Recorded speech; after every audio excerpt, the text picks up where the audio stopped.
Terima kasih. Kita akan coba kembali menjawab pertanyaan.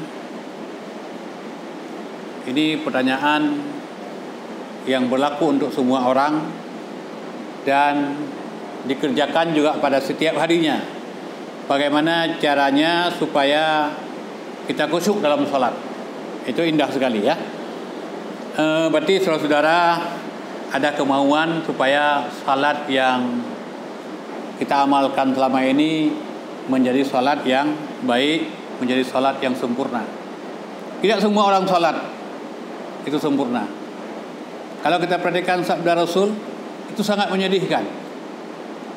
Rasul mengatakan bahwa ada orang salat. Apa yang ditulis kata Rasul? Yang ditulis baginya hanya 1/2. Ada orang salat yang ditulis baginya adalah 1/3. Ada orang yang salat yang ditulis baginya adalah 1/4. Ada orang yang salat yang ditulis baginya 1/5. Ada orang yang salat yang ditulis baginya sebagai pahala salat hanya 1/10. Itu kan sangat menyedihkan. Capek-capek dia berwudu, kemudian dia salat kan. Tapi yang ditulis 1/10. Maka berhati-hatilah. Jadi salat ini seperti tubuh. Seperti tubuh kita. Tubuh kita kan punya 2 komponen. Ada fisik, ada jasad, ada ruh. Salat juga seperti itu. Fisik salat sesuatu yang kita awali dari takbir Allahu Akbar sampai salam. Itu fisik. Sementara niat dan khusyuk kita dalam salat adalah merupakan ruh salat.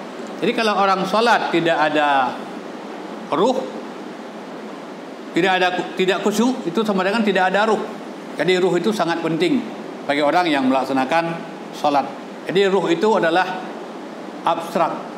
Jadi sesuatu yang tidak terlihat tapi dia menentukan kesempurnaan daripada melaksanakan salat. Makanya kalau kita lihat kan, apa itu khusyuk? Itu bermacam definisi yang diberikan oleh para ulama. Ada yang mengatakan orang salat lihat ke tempat sujud, itu dianggap khusyuk. Kemudian Ali bin Abi Thalib dan Ibnu Abbas, mereka berdua sepakat bahwa orang yang salat penuh dengan ketenangan, cukup tenang, cukup lembut, itu dianggap juga orang itu khusyuk dalam melaksanakan salat. Kemudian Hasan Al-Bisri juga beliau memberikan jawaban. Bagaimana yang dikatakan khusyuk? Yang dikatakan khusyuk adalah orang yang terpaut hati. Jadi pada saat dia salat hatinya terpaut dengan bacaan, dengan gerakan pada saat dia melaksanakan salat. Jadi dia betul-betul tunduk dan merendahkan diri di hadapan Allah Subhanahu wa taala. Jadi kalau Ibnu Katsir rahimullah, beliau mengatakan bahwa yang dikatakan dengan khusyuk adalah orang yang melaksanakan salat dia konsentrasinya penuh. Dia fokus untuk urusan salat. Dia tinggalkan semua kegiatan yang lain. Karena ini dianggap sesuatu yang sangat penting. Tidak ada urusan yang lebih penting. Pada saat dia sudah Allahu Akbar, semua persoalan menjadi tidak berguna. Imam Ghazali menulis beberapa cara untuk bisa melahirkan salat yang khusyuk. Yang pertama, hudurul qalbi. Jadi khusyuk itu adalah harus menghadirkan hati. Hati itu harus dihadirkan. Jadi pemusatan perhatian dalam kita melaksanakan salat. Sering kita dengar dalam salat supaya khusyuk itu kita meyakini bahwa saat kita salat seolah-olah kita melihat Allah. Tapi tidak, enggak mungkin orang bisa melihat Allah. Tapi yakinlah bahwa Allah akan melihat kita. Jadi penguasa terbesar di langit melihat apa yang kita lakukan. Jadi yang dimana kita tergantung semuanya kepadanya. Jadi kalau saat kita memulai salat, kita meyakini bahwa Allah senantiasa memperhatikan, pasti kita akan melaksanakan dengan baik, dengan sungguh-sungguh. Kemudian yang kedua yang perlu kita pahami, yang perlu kita miliki pada saat kita salat adalah tafahum. Tafahum itu adalah kita jadikan salat itu sebagai pusat perhatian. Jadi perhatian kita dari takbir sampai salam tidak ada kepada yang lain. Makanya kan dianjurkan setiap kali salat kita mengetahui apa yang kita baca. La taqrabus shalah wa antum sukara hatta ta'lamu ma taqulun. Jangan kamu salat dalam keadaan mabuk. Kenapa orang mabuk dilarang salat atau diperintahkan untuk menunda salat sampai mabuknya hilang? Karena pada saat mabuk pikirannya tidak bisa fokus pada sebuah pekerjaan. Jadi apa yang dianjurkan? Jadi tatkala ada orang melaksanakan salat dalam keadaan normal, tidak mabuk, maka apa yang dia baca dia ingat. Jadi supaya perhatian kita pada salat itu baik, sempurna, maka setiap kita salat kita ingat apa yang kita baca. Bukan kita ingat arti. Kalau kita ingat arti, nanti ada pertanyaan, orang Aceh ingat arti, orang Indonesia ingat arti, orang Arab ingat apa? Karena setiap yang dibaca oleh orang Arab pasti dia ketahui artinya apa. Jadi dalam salat yang kita ingat apa yang kita baca. Allahu Akbar. Kalau kita baca Al-Fatihah, Bismillahirrahmanirrahim, kita ingat Alhamdulillahirabbil alamin, Ar-Rahmanirrahim.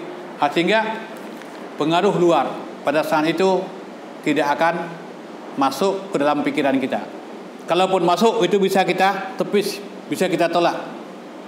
Mungkin tidak ada orang yang bisa sholat sejak takbir sampai salam dia tidak ingat apapun. Tetapi bukan itu persoalan hari ini.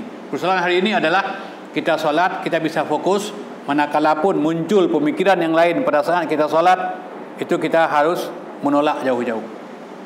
Kemudian kita sholat, fisik kita pada saat kita sholat itu juga harus terjaga, harus sempurna supaya melahirkan khusyuk dalam sholat. Misalnya diperintahkan kita berdiri, lihat ke tempat sujud, Allahu Akbar. Kalau Nabi menganjurkan yumna alal yusra ala sadrihi, tangan kanan di atas tangan kiri, ala sadrihi, di atas dada. Coba bayangkan, coba perhatikan. Kita takbir, tangan kanan di atas tangan kiri. Kemudian dia ke tempat sujud. Itu kan betul-betul kehadiran kita, keberadaan kita laksana seorang pengemis, laksana seorang hamba yang berada di depan seorang penguasa, laksana seorang buruh berada di depan seorang majikan. Begini, sangat patuh. Sehingga disitulah akan muncul kekhususan dalam kita melaksanakan salat. Jadi kalau kita salat misalnya kan mungkin sembarangan, kemudian mata tidak diarahkan ke tempat sujud, tapi mungkin diarahkan ke mana-mana walaupun kepalanya tidak berpaling, ini tidak akan khusyuk. Salatnya tidak punya ruh. Kemudian takzim pada saat kita salat. Yang ketiga, ta'zim itu adalah membesarkan Allah, mengagungkan Allah. Makanya inilah salah satu hikmah Rasul mengajarkan salat, awalilah salat dengan Allahu Akbar. Maknanya apa? Allah yang maha besar, Allah yang maha agung, Allah yang maha mulia. Agungkan Allah lah pada saat ini, jangan agungkan yang lain. Tidak ada yang lebih besar. Kalau orang sudah takbir, tidak ada yang lebih besar, tidak ada yang lebih agung kecuali hanya Allah Subhanahu wa taala. Fokusnya hanya ke situ. Kemudian supaya kita khusyuk dalam salat adalah haibah. Yang dimaksud dengan haibah adalah takut dan kagum. Kagum kita dengan Allah Subhanahu wa taala, kagum dengan keagungan Allah, kagum kita dengan kebesaran Allah Subhanahu wa taala. Dan supaya kita khusyuk dalam salat, kita harus senantiasa raja. Raja itu senantiasa berharap keampunan daripada Allah Subhanahu wa taala. Jadi kalau Kalau orang solat tidak ada harapan, tidak ada kemauan, tidak ada sesuatu dalam benaknya yang diharapkan, mungkin tidak akan memunculkan khusyuk dalam solat. Kemudian yang keenam, haya. Artinya adalah kita merasa malu kalau kita bersikap tidak sopan, bersikap tidak tunduk, bersikap tidak patuh di hadapan Allah Subhanahu wa taala. Kemudian yang penting juga supaya kita khusyuk dalam salat, kita selesaikan faktor di luar salat. Misalnya ini contoh. Misalnya seorang ibu mau salat, dia masak dulu. Dia masak nasi atau dia masak kuah, kemudian dia pakai telekung, dia sholat, perkiraannya adalah 5 menit selesai sholat, nanti kuahnya sudah mendidih. 5 menit selesai sholat, nasinya sudah masak. Pada saat dia sholat, pikirannya adalah bukan di tempat sholat, bukan di atas sajadah, pikirannya adalah ke dapur. Ada demikian juga misalnya ada pekerjaan lain, misalnya cuaca di luar mendung, sholat zuhur. Sedangkan di luar ada jemuran. Pada saat kita sholat, mulai takbir 2 rakaat, sholat, ini hujan enggak ini? Jadi kalau hujan, baju udah kering, jemuran udah kering, nanti basah lagi repot, besok mau gosok, anak-anak mau sekolah, atau padi dalam jemuran, atau benda-benda yang lain. Jadi ini faktor yang di luar harus diselesaikan. Jadi supaya kita bisa melaksanakan sholat dengan baik, dengan tenang, dengan khusyuk. Jadi mudah-mudahan kalau ini kita coba praktekkan, tapi ini nggak bisa sekaligus. Nggak bisa malam ini kita pelajari, lalu besok kita terapkan, kok nggak ada hasilnya. Itu memerlukan tahapan, memerlukan proses, sedikit demi sedikit. Mungkin suatu saat nanti kita akan temukan bagaimana salat yang sesungguhnya.